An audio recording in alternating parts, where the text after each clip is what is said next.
garden friends, and welcome back to my swelled garden. Very excited for the 2024 garden season. I hope you had a very Merry Christmas and I wish you a Happy New Year.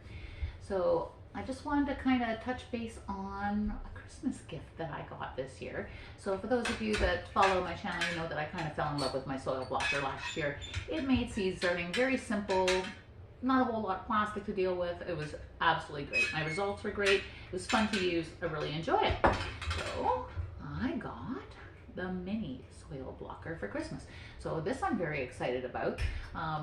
This one here, when I make these little cubes to start my seeds, it's kind of nice because they're so small, so I have to use very little soil. And for uppotting, these little guys will fit into here. So pretty cool.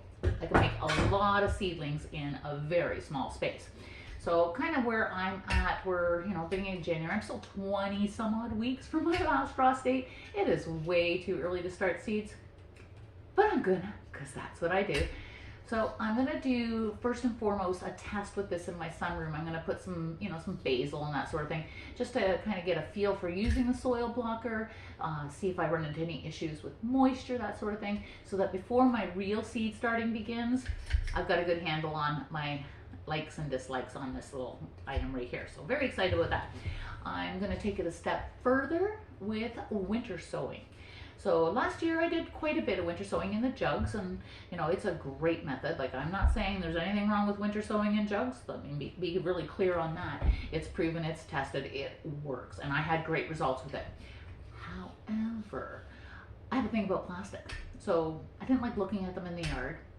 The amount of work that I put into cutting the jugs, filling the jugs, taping the jugs, labeling the jugs, which the labels, very few actually remained. And then come spring, as the season's coming in, trying to get them all open and planted.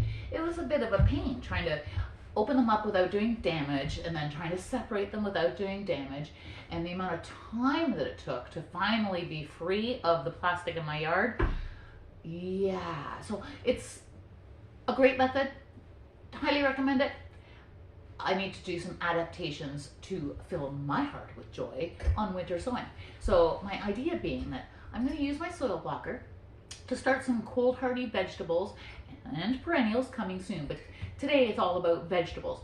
So I'm going to start some vegetables, and I have a greenhouse inside my unheated garden shed. So that's where I'm going to put them. So I'm going to mimic winter sowing in jugs, but in the protection of my greenhouse.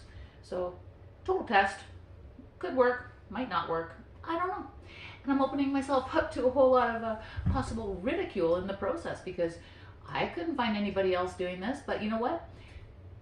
There's as many reasons why it will work as there are why it won't work. So let's get growing. Come with me. Okay, so I'm ready to go. So I've got my pre-moistened potting mix, which is quite wet, as you can see. There's some water dripping from there, and that's kind of what you want when you're doing soil blocker, so that they hold together really well when you're doing it. One thing is, I use typically Miracle-Gro potting mix, but honestly, if Pro Mix is on sale, it's what I'm getting. So that's but I'd say Miracle-Gro is probably my soil of choice.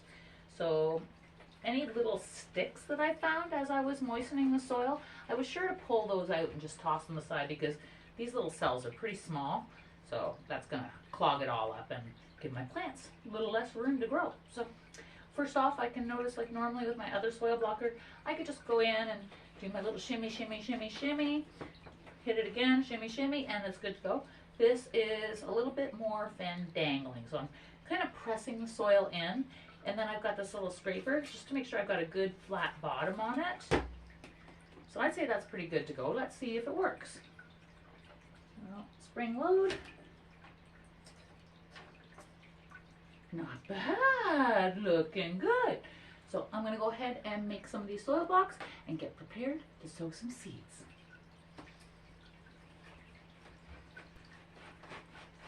Yeah, so as with everything, practice makes perfect. Already I'm finding that I'm not using the scraper as much, and I'm able to get it much more level, and they're coming out really nice.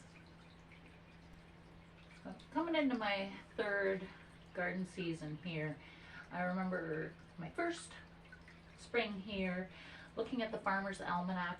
It kind of gave me as my predicted last frost date was June the 3rd. So I was very cautious and started planting out after June the 3rd. Didn't I get frost Father's Day weekend, June 17th? So had quite a bit of losses in the first year. So year two, last year, I was even more cautious. I waited till Father's Day for a lot of my frost sensitive stuff to put it out, and really like in and out with stuff to make sure it was protected at night. And sure enough, June 30th, frost. Huge losses again. Oh well, we lose, we learn, right? So we'll see what this spring holds, but lots of lessons learned, and anything like as far as winter sowing or anything I can do to extend my extremely short garden season, I'm all over that. So trying this winter sowing in my garden shed, I'm really hoping it's going to be a win-win for me, because I'm due for some really serious wins.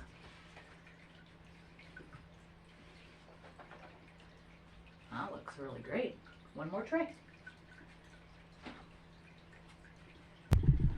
I would normally have a water bucket so that I can continuously rinse off the soil blocker in between. Because you can usually do one or two, but then after that, you want to make sure everything's nice and clean so you get nice even blocks. But I forgot to get my water bucket, and quite honestly, I only have 3 left here, so I think we'll be just fine. Okay, so sort of as research had indicated, you really want a nice flat bottom in your trays that you're using with these little plugs, because see how I've got a little bit of play there? They could actually fall over and be an issue, but we're going for it. So this is a test after all, so I need to know what works and what doesn't. So I've got 2 types of basil here I'm doing. I'm going to do the basil sweet as well as basil lettuce leaf.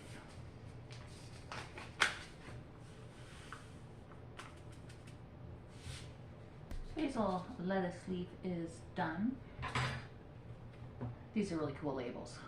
My son bought this Epsom printer, and I printed off a few labels, stuck them in a glass of water in the windowsill for a month, and 0 fade, 0 deterioration.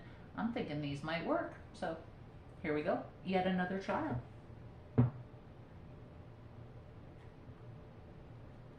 Basil sweet. Done.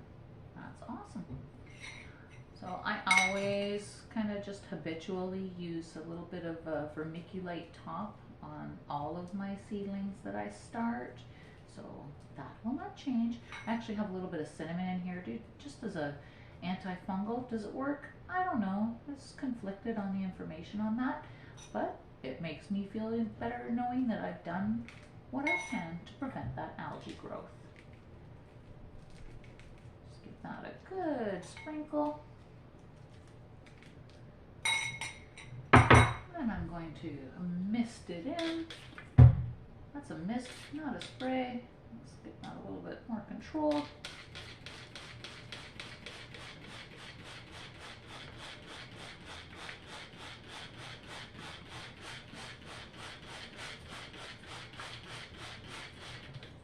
Okay, so I'm going to go back to the sunroom and place a dome on these babies and wait for some action. Okay, so there's the basil seedlings. Sorry, not seedlings, my sown seeds. Can't believe I've got 40 seeds in this little teeny tiny chicken container. That's amazing. The potential of the soil blocker blows me away. I just can't wait. So this is in the sunroom here. This is where I start the majority of all of my seeds. It's not really, it doesn't really have direct heat. I've got a little oil heater over here. The door's open to the house, so it maintains like above freezing, but it's usually quite cool and comfortable. So let's see how this works. Okay, so for the remainder of my trial, this is the stuff that I'm going to be winter sowing. I cannot believe I've got 2 meat trays here, left over from buying hamburger, the grocery store. 240 seedlings fit in 2 meat trays. That's going to be crazy. I can't believe it. The potential of this soil blocker. So exciting. So kind of this is what I'm going to be sowing in there today. All winter hardy stuff. So I've got broccoli, cauliflower, Brussels sprouts, cabbage Copenhagen, cabbage ironhead, borage, lettuce butter crunch, spinach, kale red boar, Swiss chard kaleidoscope. It's so pretty. Paris Island romaine, cilantro, garlic chives and regular chives. I'm just going to do a mix block on that. Celery, onion bunching, leeks, onion superstar, onions red spring, rosemary, creeping thyme, lavender, savory winter, and Russian tarragon. So let's get planting these seeds.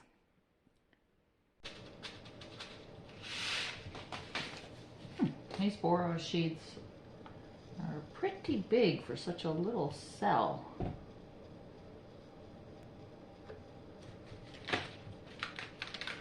It's okay. Nothing ventured, nothing gained. Another little Christmas gift I got, this little tool here, so I'm just going to take that and just get them settled in a little bit into there anyway. This romaine did amazing last year. Best romaine growth ever. I actually got some good harvests off this romaine in the sunroom last year, so I think I'm going to start some of this in the sunroom. Loved this kaleidoscope Swiss chard. It was so pretty, all the different colors. And tasty too. Also, another one I was harvesting in the sunroom last year. So I'm going to start a separate pile of a few things that I want to get going indoors now. I must say that all of the onions I grew last year were winners. They were just amazing. Actually, I still have a few left. Just amazing onions. Everything was delicious and performed really well. And last but not least, lavender. My lavender germination typically from seed is pretty sparse. So I find that doing lavender from cuttings is a much easier method. So while I will be sowing some seeds today, I will also be doing plenty from cuttings in the spring.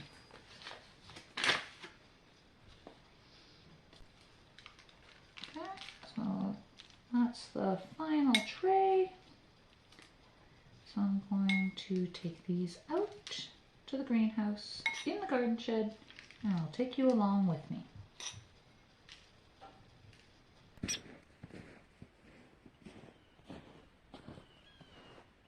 Well, you know, despite how long and cold the winters are here, and the bugs in the spring and summer, oh, the bugs, it's crazy.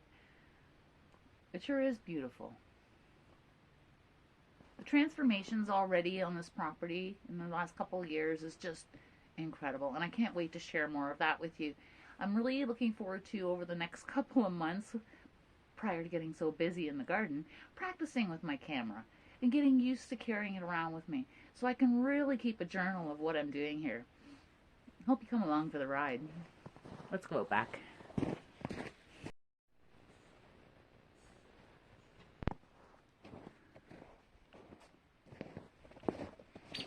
I scared a woodpecker.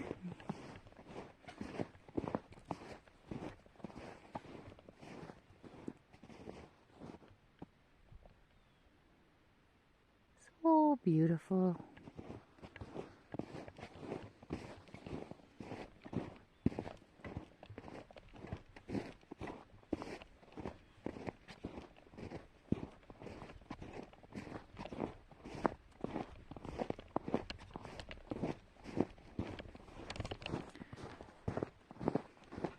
Hopefully not too bumpy.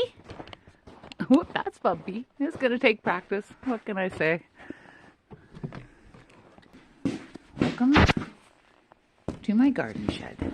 It's a mess, and it will be. It will continue to be a mess because it's a catch-all for the winter. So, you know, it is what it is. It's a space to play when it's freezing cold outside. Welcome to my garden shed. This is my greenhouse within my garden shed. These are the trays I just sowed for my crazy winter sowing experiment inside my garden shed. Got my little domes. So in theory, garden shed, greenhouse, domes. My zone 4 Northern Ontario garden should technically be up 3 zones. Yeah, no, it's cold in here. I think I'm about -2, -3. There's no heat in here, but if, let's say, they were coming on and growing when we get later in the season, I do have the ability to light a fire in a wood stove over there, or I could put something portable in here for heat, so all would not be lost. Let's see how this works. There's just one more thing I want to do before I put these guys to bed for the next couple of months. Check this out.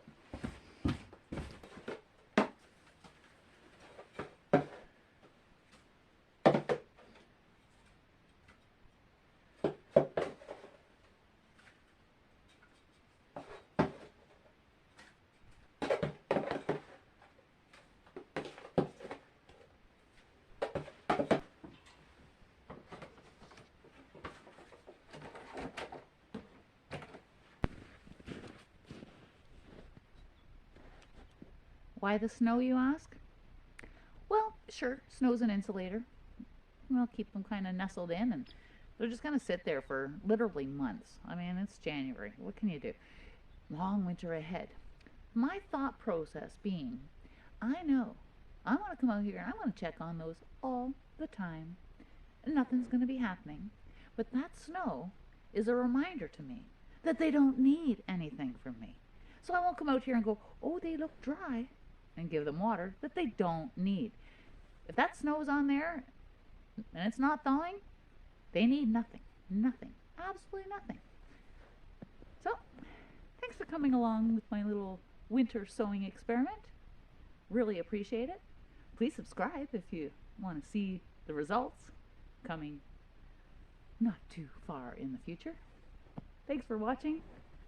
Get growing.